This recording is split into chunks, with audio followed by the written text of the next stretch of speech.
Before I get too far into the C fund, let me just give you a quick rundown of some basics that you need to know. Let's talk about the C fund.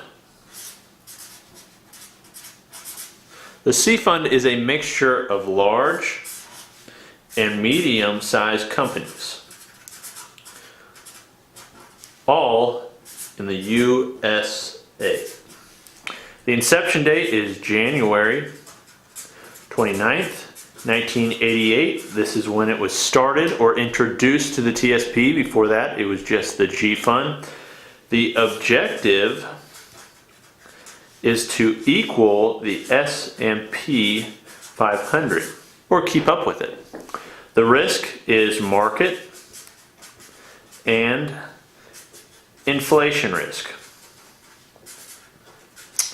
It has moderate volatility, and the way that it earns money is through changes in the market prices as well as dividends. The C fund is undoubtedly one of the most popular funds in the TSP. In fact, I'd probably say it's the second most popular, the first being the G fund, and I'll talk about that in a future video. But the C fund really came about because the TSP board had the TSP set up, they had the G fund, and they were getting a lot of requests for people to be able to participate in the market. And so TSP's first foray into that was introducing the C fund, which is basically an S&P 500 mimicker. It's supposed to equal or outpace or keep up with the S&P 500. And the S&P 500 is the top 500 companies in the US, based solely in the US, and is a very great market index to follow. If you're invested in the C fund or you're thinking about investing in the C fund in the future, something you need to know is the cost. Too many people go into these investments as well as the TSP without understanding that it does cost money to invest. Now with the TSP, one of the biggest advantages is simply that you don't have to pay a lot to invest in the TSP. In fact, compared to other retirement programs, retirement plans, the TSP is one of the cheapest available. So the cost of the C fund is pretty much in alignment with what the other funds is, and that is around 0.03%. Now it ranges, it may be above that, it may be below that, but it ranges and averages around 0.03%. Okay? The average cost or average expense ratio for an S&P 500 fund outside of the TSP, so in an IRA or something similar, is around 1.09%. So what that means is, if you invest $100,000 in the TSP, all within the C fund, you're going to pay about $30 per year. Okay, that's going to be your cost. If you do that within a fund outside of the TSP, so within the S&P 500, something that maybe some company offers, that's going to be about $1,090 per year. Big difference. So once you've figured out what the cost is, you're okay with it, then you have to figure out what is actually within the TSP C fund, okay? Too many people, too many federal employees I meet with, and not just federal employees, I say, general clients that I have that aren't federal employees also face this issue, don't know what they're investing in. Okay, if you're gonna put your money within something and you're gonna expect it to grow, you probably wanna understand what is actually involved in that investment. Okay, you want to understand what companies are in there. You don't need to know every single company that's within a mutual fund, because many of them feature, 500 or more companies. But you need to have a general idea of what sectors they're in and all these different things, because it affects what's going to happen to your money, okay? And just listening to somebody, unless they're, understand your situation one-on-one, and, if they're a professional, say a financial planner who can give you advice on that. If you're just listening to somebody on the radio or TV and they're telling you to invest in something, I'd be very careful about just following their advice. So although I've said the C fund tracks or is similar to the S&P 500, it's important to understand that the C fund is not the S&P 500, okay? The S&P 500 is simply an index, and then the fund tracks the index, okay? So it's not going to typically have the exact same returns as the S&P 500. It's simply the goal of the C fund to get to that point, okay? So oftentimes what you'll find is the C fund will vary somewhat from the S&P 500.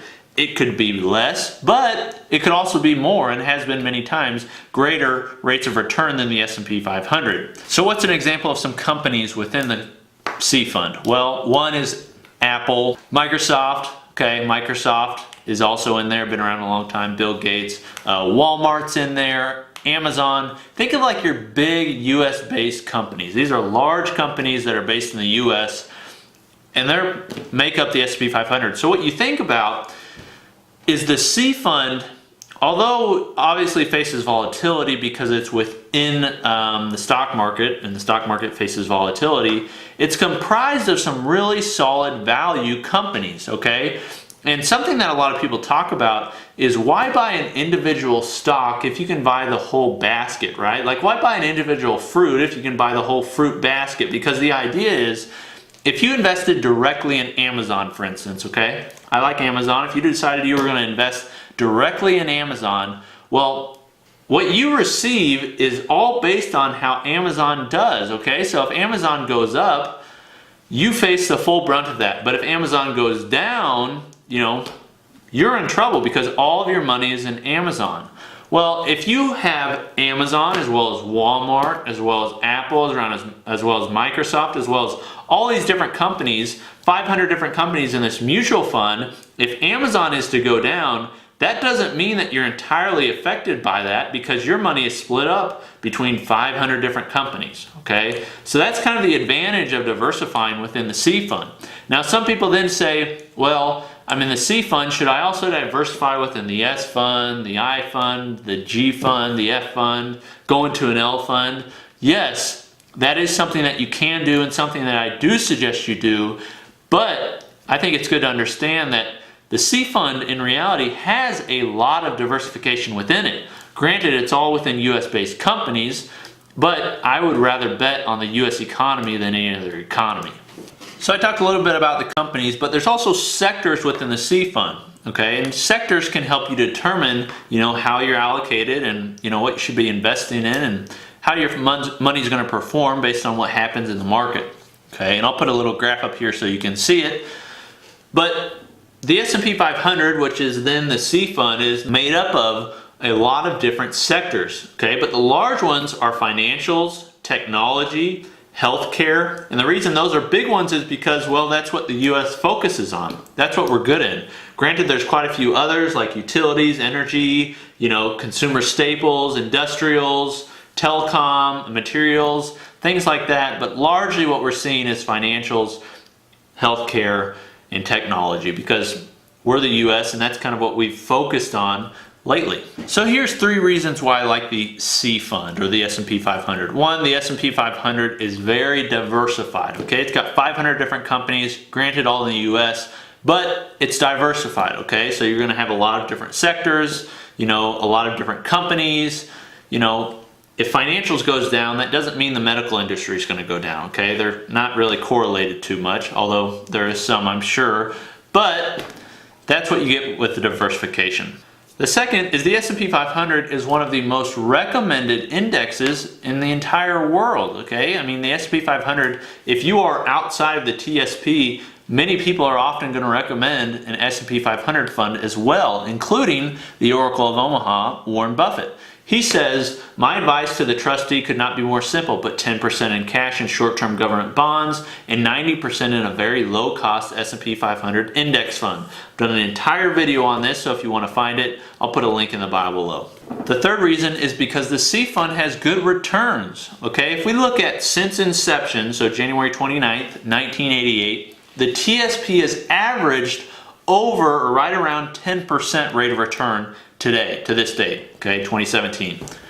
Okay, around a 10% rate of return, that's pretty good. Granted, there's been some rocky roads, you know, like 2008, I think it lost close to or over 30%, you know, but then we had a year like 2013 where it shot up, you know, 20 to 30%. So that's how the market works, okay? But overall, if we look at the historicals, averaging a 10% annual rate of return is A-okay. Finally, I want to tell you a little bit about what experts besides myself have to say. So first one, Warren Buffett. I already gave you a quote from Warren Buffett, but I'll give you another one. He talks here, the goal of the non-professional should not to be to pick winners, okay? So the non-professional is somebody who isn't a professional trader, but should rather be a cross-section or to own a cross-section of businesses that in aggregate are bound to do well. A low-cost S&P 500 index fund will achieve this goal. Okay, well, you want to know what one of the lowest cost S&P 500 funds is? It's the C fund. John Bogle or Jack Bogle. If you know anything about Vanguard, Jack Bogle is, kind of the pinnacle. He's the guy who really instituted passive investing and has made it as popular as it is. He says, I'd keep it simple and have my money in the S&P 500 or a broad market index and the rest in a bond index. So similar, sentiment to what Warren Buffett says. Dave Ramsey gives out his advice all the time on the radio, and this is something that he's given to a listener. He says, we would recommend that you put in a ratio of 80% in the C fund and 10% in the S fund and 10% in the I fund. Okay, I don't really know, why he comes to that basis, but there you go. C fund is a majority of the investment that Dave Ramsey would suggest. So these are some basics on the C fund. I've written more about this topic than you would ever believe, about 3,000 or 4,000 words on my blog. If you go to the link in the bio below, fedretirementplanning.com, you'll be able to see it, see all sorts of graphs and questions I've been asking, things like that will help you in choosing about the C fund. Okay, what fund would you like me to see talked about next? Okay, we got the G fund, the F fund, the S fund, and the I fund. And I've got to determine which one to do next. Let me know in the comments below. Thanks for watching. We'll see you next time.